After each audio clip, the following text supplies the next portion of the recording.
Je vois beaucoup de femmes chrétiennes qui se lancent sur les réseaux sociaux, en tout cas qui ouvrent un compte sur les réseaux sociaux, qui commencent à poster des contenus, un contenu, deux contenus, trois contenus, et voilà. Je vois beaucoup de femmes qui se lancent aussi sur les réseaux sociaux, qui créent du contenu, comme on crée du contenu en 2018, et qui se plaignent parce qu'elles n'arrivent pas forcément à faire grandir leur compte. C'est deux sujets différents. Je pense que le deuxième, on va en parler la prochaine fois, où j'aimerais qu'on parle de la connaissance. Mais cette fois-ci, on va se baser, on va rester d'abord sur la fidélité dans les petites choses. On est une génération de plus en plus où on cherche la facilité, on cherche la rapidité, on cherche la viralité. Si bien que quand Dieu te demande de te lancer sur les réseaux sociaux, parce que je crois que tu n'es pas né dans cette saison par hasard, et que Dieu veut se servir aussi des réseaux sociaux. Oui, on sait, sur les réseaux, il y a beaucoup de choses négatives. Oui, ok. Mais je pense que les réseaux sociaux sont un terrain d'évangélisation colossal. Colossal. Que les enfants de Dieu, malheureusement, négligent. Il nous revient à nous de pouvoir prendre d'assaut les réseaux sociaux pour pouvoir partager, en fait, l'évangile, partager les valeurs de Christ et partager la lumière de Christ. C'est une parenthèse. On veut vraiment des résultats sans faire le travail qu'il faut. On est cette génération du oui, je travaille 4 heures par semaine et j'ai je ne sais combien de revenus. On est cette génération micro-ondes en fait. On met le truc au micro-ondes 2 minutes, après c'est bon, c'est fini, les résultats sont là, le repas est prêt. Mais avec Dieu, c'est pas comme ça. Le travail est une valeur biblique. La parole nous dit dans Proverbe 31 que la femme de Proverbe 31, la femme vertueuse, travaille d'une main joyeuse. Elle travaille d'une main joyeuse. C'est-à-dire que non seulement elle travaille, mais en plus, elle le fait avec un état de cœur qui plaît à Dieu. Elle le fait d'une main joyeuse. Je te laisse aller regarder les différents... Il y a plein de versets dans la Bible qui parlent du travail, de l'importance du travail, etc. En parenthèse, ces vidéos sont des vidéos que je poste ici sur cette chaîne chaque dimanche. Si tu es intéressé et que tu n'es pas encore abonné, n'hésite pas à t'abonner et à liker la vidéo. Dis-moi aussi dans les commentaires, c'est hyper important pour moi, même si c'est 2 mots. Dis-moi dans les commentaires si ce type de vidéo te bénit, t'aide, te permet d'avoir des déclics, peu importe. Dis-moi dans les commentaires, c'est vraiment, vraiment important et ça me permet aussi d'être encouragée à continuer. Je disais que on est dans cette génération-là où on veut les résultats rapidement. Et sur les réseaux sociaux, ça se traduit par le fait de vouloir atteindre 1000, 10 000, 100 000 abonnés en 3 jours et demi parce que tu as fait un post qui a été viral. Ah, j'ai fait un post qui a été viral, donc voilà, j'ai beaucoup d'abonnés maintenant. Et puis quoi en fait? On n'est pas là en fait pour chercher la viralité. On n'est pas là pour aller avoir je sais pas combien d'abonnés en combien de jours. On est là pour impacter la vie des gens. On est là pour apporter Christ aux gens. On est là pour apporter la lumière de Christ sur les réseaux sociaux. C'est ce qu'on est là. C'est ce qu'on est poussé et porté à faire, appelé à faire. Maintenant, toi, Dieu te met à cœur de créer tes réseaux sociaux. Dieu te met à cœur de commencer à créer du contenu sur les réseaux sociaux, à créer du contenu sur TikTok, sur Insta et tout. Tu le fais 1 fois, 2 fois, tu arrêtes. Tu le fais 3 fois, 4 fois, tu arrêtes. Pourquoi? Parce que t'as pas encore d'abonnés, parce que quand tu postes là, tu as 2 likes qui se battent en duel, donc t'arrêtes. Tu t'es lancé, ça fait même pas 1 mois et demi, et tu arrêtes parce que t'as pas encore 1000 abonnés, 500 abonnés. On va aller dans la parole de Dieu.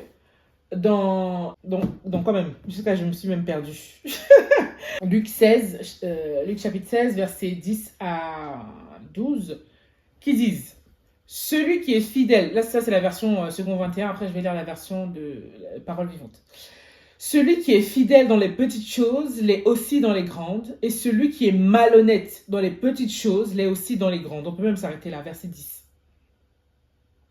On va continuer quand même.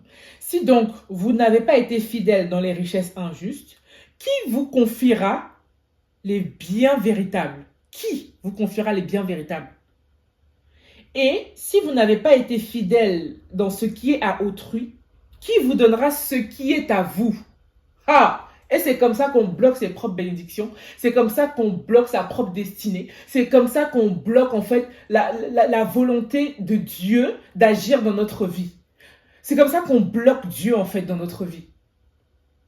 La Bible dit: qui vous donnera ce qui est à vous? C'est-à-dire que le truc est à toi. C'est-à-dire que ça là, c'est pour toi. Mais tu ne veux pas être fidèle déjà dans les petites choses que Dieu te demande. Tu ne veux pas être fidèle dans ces posts que Dieu te demande de poster. Tu ne veux pas être fidèle dans la fréquence de posts que tu dois avoir. Tu ne veux pas être fidèle dans le fait de show up en fait sur les réseaux sociaux et de partager autour de ton domaine, ton expertise ou que sais-je. La version parole vivante dit, quand on peut faire confiance à quelqu'un pour une toute petite chose, on peut lui faire confiance aussi pour une grande. Et quand on est malhonnête, la Bible oppose le fait de faire confiance à quelqu'un, le fait de pouvoir faire confiance à quelqu'un, à la malhonnêteté. Les deux sont opposés. Et quand on est malhonnête pour une toute petite chose, on est malhonnête aussi pour une grande. C'est pourquoi, si on ne peut pas vous faire confiance pour l'argent trompeur, qui va vous confier les vraies richesses? Qui va vous confier les vraies richesses? Et si on ne peut pas vous faire confiance pour les richesses qui ne sont pas à vous, qui va vous confier ce qui est à vous? Il y a une autre version qui disait, qui va vous confier, attendez, qui vous donnera le bien qui vous est destiné? C'est-à-dire que l'affaire est là, les richesses sont là, le bien est là pour toi. C'est-à-dire que ça là, on a mis ton prénom dessus. Ça là, c'est pour Audrey. Ça là, c'est pour Carole. Ça là, c'est pour Nina. Ça là, c'est pour vraiment... comment tu t'appelles? Mets ton prénom seulement dessus. Ça, c'est pour toi. Mais parce que tu n'as pas été trouvé fidèle dans les petites choses, la Bible dit qui va te confier ça en fait? Qui va te donner ce qui est à la base à toi? Vu que tu n'as pas été fidèle dans ces petites choses-là qu'on t'a demandé, qui va te donner ce qui est pour toi? C'est-à-dire que toi-même, parfois là, on n'a qu'à se dire la vérité. Parfois, Seigneur, je comprends pourquoi Dieu m'a demandé de faire ce genre de vidéo. Parce que c'est en faisant ce genre de vidéo que je suis vraiment moi-même. Dans le sens où, vous voyez, tu vois ma façon de parler, là, ma façon de me tenir, mes mimiques, etc. C'est tellement moi. C'est tellement moi. Quand je parle des vidéos un peu stratégie, business en ligne et tout, je peux être encore calme, machin. Mais quand je parle de la parole de Dieu, impossible. toujours agité. Je voulais dire ceci. Parfois là, souvent même là, on aime trop accuser le diable. Oh, le diable a bloqué mes trucs. Oh, ça c'est même peut-être l'oncle du village qui m'a envoyé encore des attaques. Ah, il y a ceci, il y a cela, le diable. Des fois, même le diable, ça sort politiquement. Là, à ce moment-là, je n'ai rien fait. Parce qu'en fait, là, c'est toi-même qui es en train de bloquer tes bénédictions. C'est toi-même par ton comportement, par ton manque de fidélité, par ton manque d'obéissance dans les petites choses. Ok? Je comprends pourquoi Dieu m'appelle à... Ah, non. En fait, le fait de faire ces vidéos, ça m'enseigne moi-même, ça me parle moi-même. Ces dernières semaines, je parle beaucoup du fait d'être obéissant dans les petites choses. Sur le compte de ma marque Maison Macafui. Et je viens de réaliser un truc. Bref. Quand tu manques d'obéissance, dans les petites choses, tu bloques tes propres bénédictions. Quand tu n'es pas prête à faire le taf, à faire le job, quand Dieu te demande une toute petite chose, mais comment est-ce que tu veux qu'il te confie des nations entières? Toi qui dois être envoyé de nation en nation pour aller prêcher la parole. Toi qui dois être envoyé parmi je ne sais pas quelle communauté, quel peuple pour aller apporter la lumière de Christ. Toi qui es censé faire la différence dans le monde, dans l'industrie de la beauté. Toi qui es censé faire la différence dans l'industrie vraiment, je ne sais pas, de la décoration. Toi qui es censé faire la différence dans tel domaine, comment est-ce qu'il peut t'envoyer vers les nations si en te demandant simplement de poster sur les réseaux sociaux, ça même tu ne veux pas faire? Si juste parce que Dieu te demande de créer ton compte Instagram et de poster 3 fois par semaine pendant 12 semaines pour commencer à créer en fait une petite communauté, tu ne veux pas être fidèle dans ça, comment est-ce qu'il va pouvoir te confier le fait d'aller faire des conférences dans le monde entier?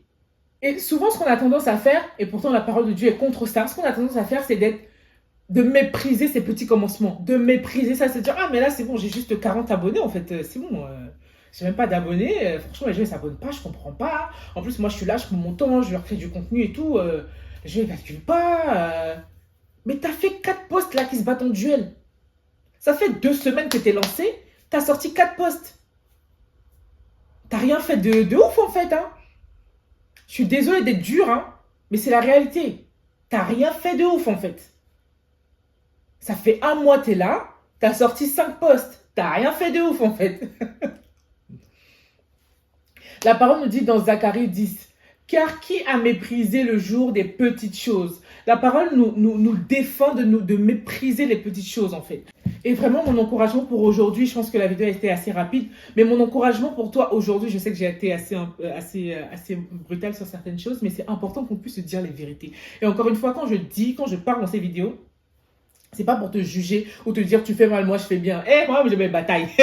Moi-même j'ai mes batailles. On est simplement là pour que Dieu puisse nous enseigner en fait. C'est pour ça que je me base sur la parole de Dieu. Je me base pas sur genre ce que moi je veux dire ou quoi. Je me base sur la parole de Dieu et comment dire, je donne des exemples en fonction de ce que je peux voir aussi lorsque j'accompagne des femmes, lorsque je fais des consultations, etc. Mais je me base d'abord sur la parole de Dieu. Et vraiment, je veux nous encourager à être fidèles dans ces petites choses que Dieu nous demande, à être obéissante dans ces petites choses que Dieu nous demande, à être soumise à la voix de Dieu lorsque on sait que la volonté de Dieu, c'est qu'on puisse aller sur les réseaux sociaux, aller parler en fait de sa part sur les réseaux sociaux. Faisons-le de façon vraiment disciplinée, soyons disciplinés en fait dans ces petites choses. Soyons vraiment, y a pas, même si tu n'es pas motivé, même si, sois discipliné dans ces petites choses-là, parce que c'est alors que tu pourras avoir, c'est alors que Dieu pourra te confier des choses qui sont plus grandes, des choses qui te sont destinées. En fait, c'est comme si genre Dieu n'attend que ça, en fait. Il n'attend que ça, que tu sois plus fidèle dans ces petites choses de sorte à ce qu'il puisse te confier ce qu'il veut vraiment te confier. Il t'a créé, c'est lui qui t'a créé, il t'a choisi, il t'a établi. La parole dit dans Jérémie, il t'a établi prophète des nations. Toi, il t'a établi en fait pour une certaine destinée. Il t'a établi pour une destinée particulière, pour une mission qui est particulière. Mais pour pouvoir rentrer dans cette destinée, pour pouvoir rentrer dans cette mission, pour pouvoir rentrer dans cet appel-là, il a besoin que tu sois... Il doit pouvoir te faire confiance en fait. Dieu doit pouvoir te faire confiance. C'est pour ça que la parole dit ici que quand on peut faire confiance à quelqu'un pour une petite chose, Dieu doit pouvoir te faire confiance dans ces petites choses pour que lorsqu'il va te confier le vrai truc, la vraie mission, le vrai appel, la vraie destinée, le vrai projet même, qu'il sache que voilà, je peux faire confiance à ma fille en fait. Je peux lui faire confiance parce que j'ai déjà pu lui faire confiance pour ça. Ces petites choses-là que je lui avais demandé. Donc je sais que là, je vais pouvoir lui faire confiance dans ce gros projet maintenant qui est pour elle, que j'avais prévu d'avance pour elle. Donc vraiment, je t'encourage vraiment à ça. Si cette vidéo t'a béni, n'hésite pas à liker, à commenter, même si c'est 2 mots. C'est pas grave. N'hésite pas à commenter pour me dire ce que tu en as pensé. Abonne-toi si tu n'es pas encore abonné. Et puis moi, je te dis à très bientôt pour une nouvelle vidéo. Ciao.